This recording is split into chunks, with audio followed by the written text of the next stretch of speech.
I remember back when I was in school, the physics teacher said that he was going to put on a music video. If you can't tell from the channel, physics is not really my thing, but music on the other hand, definitely is.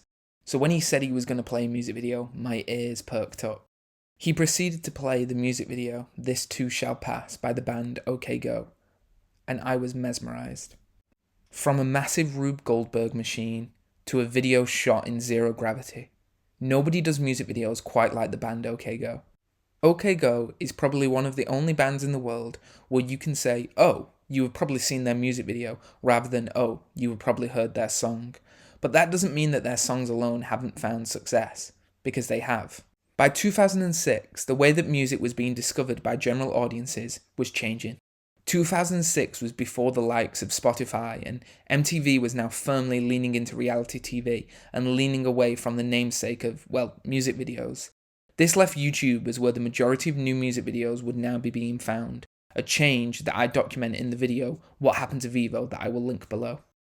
The band knew that they needed a video for their new song, but little did the band know when they set out to make this video that it would become at the time one of the most popular videos on the site. We are of course talking about the iconic treadmill dancing video from the song Here It Goes Again, a video that at multiple stages in its life nearly never happened. The now iconic video, which as of recording has 68 million views and is the band's second most popular, only being beaten out by the Rube Goldberg machine video that we will talk about later. The video features 8 treadmills, which the band members dance on during one take, and that was only after 17 previous attempts and days of practice. The choreography for the video was done by Trish C, the lead singer of the band's sister, who has worked with the band to make other music videos and is now a film director. What's interesting about the video is that it was worked on in secret, being kept hidden from the band's label, Capitol, as they filmed it at the choreographer's home during stops on the tour. The band felt that they would not get permission from the label to make the video and slow down the tour for it. Once finished, the video actually was left for a full year just sitting on the laptop of lead singer Damian Kulash. The band was worried the impression the video would make of them. They didn't want to be shoehorned into the idea that they were just a goofy dancing band. After some convincing on the idea of YouTube and how well the video might do there, the band decided after a year to go ahead with it, and it's a good job that they did. Despite being premiered on YouTube, the band was asked to perform the dance live at the MTV Music Awards later that year, despite the video airing on YouTube originally. And as far as awards are concerned, the video won a YouTube award for the most creative video and even a Grammy for the best short-form music video. And 5 years after its release, Times magazine gave the video a place in its list of 30 best music videos.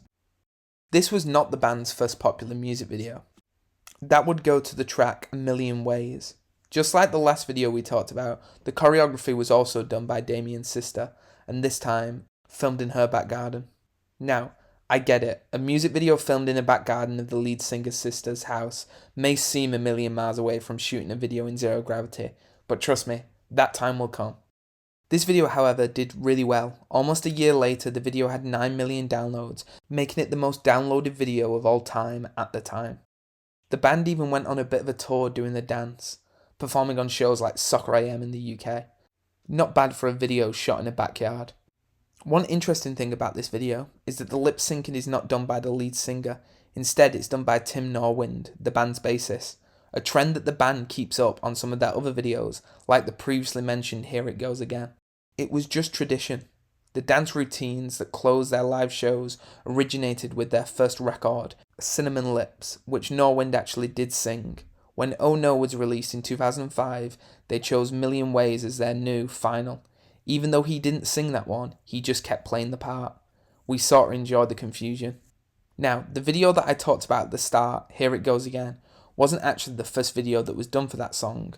The first video that was done for that song is a live recording of the band being accompanied by the marching band from the University of Notre Dame, which the band calls a live performance, not a music video. This would not be the only time that the music video itself did not feature any studio version of the live track, as they would do a similar live video recording version for their video Needing/Getting, where the band would perform the song in a car as well as use it as an instrument itself. The second version of This Too Shall Pass, the Rube Goldberg machine one, was filmed in a warehouse and features various household objects crafted into a Rube Goldberg machine. Various people from local science institutions, including California Institute of Technology and MIT Media Lab, were brought in to help make the machine possible. The estimated cost for the video was $90,000, helped by the fact that they used recycled objects as much as possible. They filmed the video over 2 days, as the first day they didn't get the machine to complete the sequence at all, with things like tyres sometimes not going where they needed them to. Things like dust and room temperature all had to be accounted for, as they needed the objects to behave as predictably as possible. This video was just as popular as their last ones, but these hugely successful viral videos didn't necessarily translate to album sales, as this Guardian article suggests. There is a disconnect that no one talks about. Viral success doesn't always equal actual success. In the 1980s, music and video shared a symbiotic relationship. Iconic videos helped make artists become superstars. When OK Go's Shoestring Here It Goes Again premiered in 2006, it was immediately praised for supposedly democratizing this process. The goal for video directors has become less about creating an artistic advertisement and more about creating virtual water cooler talk.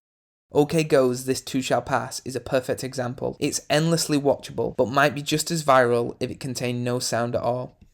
At the time the video came out, OK Go had split from their label, EMI, after a falling out when the label did not allow people to embed the This Too Shall Pass video.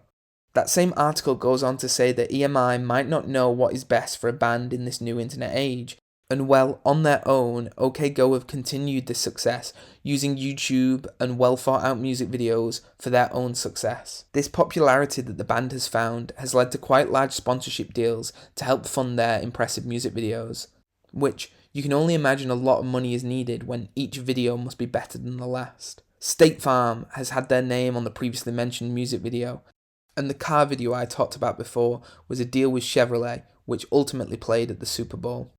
The video for I Won't Let You Down features the band dancing with Uniclub Uni Segways by Hyundai. But as I mentioned at the start, to me their most impressive video has to be the one they filmed in zero gravity. This video was sponsored by S7 Airlines. S7 Airlines are a Russian airline that back in 2016 came to the band offering one of their aeroplanes for a music video. The idea of doing a music video in zero gravity was actually an idea that the band had wanted to do before this partnership had presented itself. Kulash had the idea in the late 2000s, as the idea of commercially available tickets for space travel was starting to be reasonably proposed. Kulash's sister and him were both directors for the video, and had done the NASA zero gravity experience together in 2012. The video took months of preparation, including training in Moscow and planning choreography during test flights. The way that the plane can create zero gravity is through parabolic flight. The plane doesn't actually go to space, but by going up and back down again, the plane will have about 20 seconds or so of weightlessness. The fact that they only had a bit of weightlessness meant that the video had to be broken up into little chunks, some in weightlessness and some not. You can even see when the gravity comes back, which is fun. The fact that you never know what you're going to get with an OK Go music video has always impressed me, and the levels they go to top their previous one is commendable. I also think through OK Go's vast videography, you can see their thought process change and evolve, but I also think you can see the music industry evolve around them. This interview that Tim Norwin, the bassist of the band, did with Hypebot, I think really sums up this new role of the music video in today's landscape. Obviously, we'd love for anyone who has our music to buy a copy, but again, we're realistic enough to know that most music can be found online for free, and trying to block people's access to it isn't good for bands or music. If music is going to be free, then musicians will simply have to find alternative methods to make a living in the music business. People are spending money on music, but it's the technology to play it. They spend hundreds of dollars on iPods, but then fill it with 80 gigs of free music. That's okay, but it's just a different world now, and bands must learn to adjust. Our videos have opened up many more opportunities for us to make the things we want to make, and to choose the best and wildest ideas. Yes, we need to figure out how to make a living in a world where people don't buy music anymore, but really, we've been doing that for the last 10 years. Things like licensing, touring, merch, and also now making videos through corporate sponsorship have all allowed us to keep the lights on and continue making music. I think the band does really make an interesting point here.